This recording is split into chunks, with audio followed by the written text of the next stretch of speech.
Paul Scholes says brilliant. Liverpool midfielder is better than Frenkie de Jong. Football fans, buckle up, because this one is going to spark some real debate.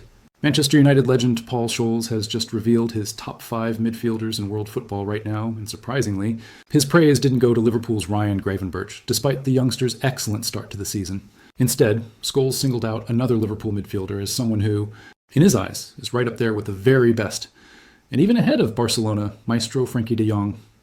But before we dive into the full details of what Scholes had to say, make sure you hit that subscribe button, turn on the notification bell, and smash that like button if you love hearing real unfiltered football analysis. Drop your thoughts in the comments. Do you agree with Scholes, or is he way off the mark with this take? Now, let's get into it.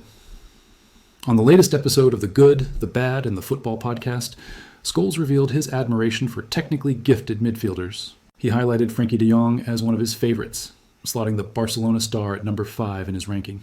Scholes said, De Jong, Barcelona, I just think technically I like watching technical players.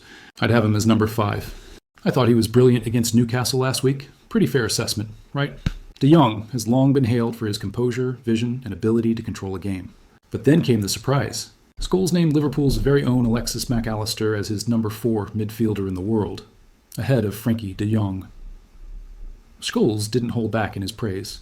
He recalled how impressed he was with Mac Allister, not just last season, but even when Liverpool faced Manchester United. Mac Allister, again, I thought he was brilliant last year for Liverpool.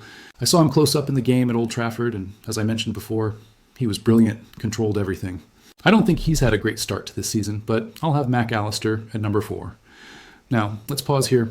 That's massive praise coming from a United legend, someone who usually wouldn't go out of his way to compliment Liverpool players. And this isn't just about style. It's about control, game intelligence, and the ability to dictate matches at the highest level. Of course, Mac Allister's start to the current season has been a little disrupted.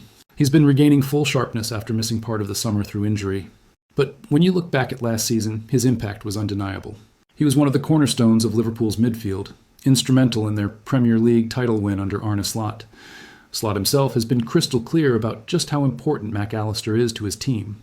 Speaking at the end of last season, Slot said, I don't think he is underrated by me because he played maybe every game or close to every game.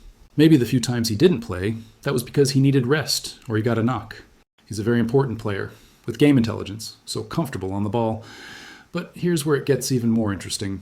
Slot added something that separates Mac Allister from many other technically gifted players. Well, what makes him even more special to me is normally players that have so much game inside and are so comfortable on the ball are not as aggressive and intense without the ball. He is one of the few players in the world that combines this great game intelligence, great on the ball, but with tenacity without the ball.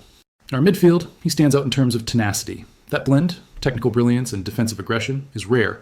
And it's exactly why Paul Scholes, a man who knows a thing or two about dominating midfield battles, rates him so highly. So here's the big question. Is Alexis Mac Allister really better than Frenkie de Jong right now?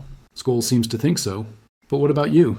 Let me know in the comments below. Whose game do you prefer, Mac Allister or de Jong's? And remember, if you're enjoying this breakdown, don't just sit back, hit that like button, subscribe for more football debates and breaking news, and share this video with a fellow fan who loves these heated discussions. Because one thing's for sure, Paul Scholes has just lit the fire on one of the biggest debates in football right now.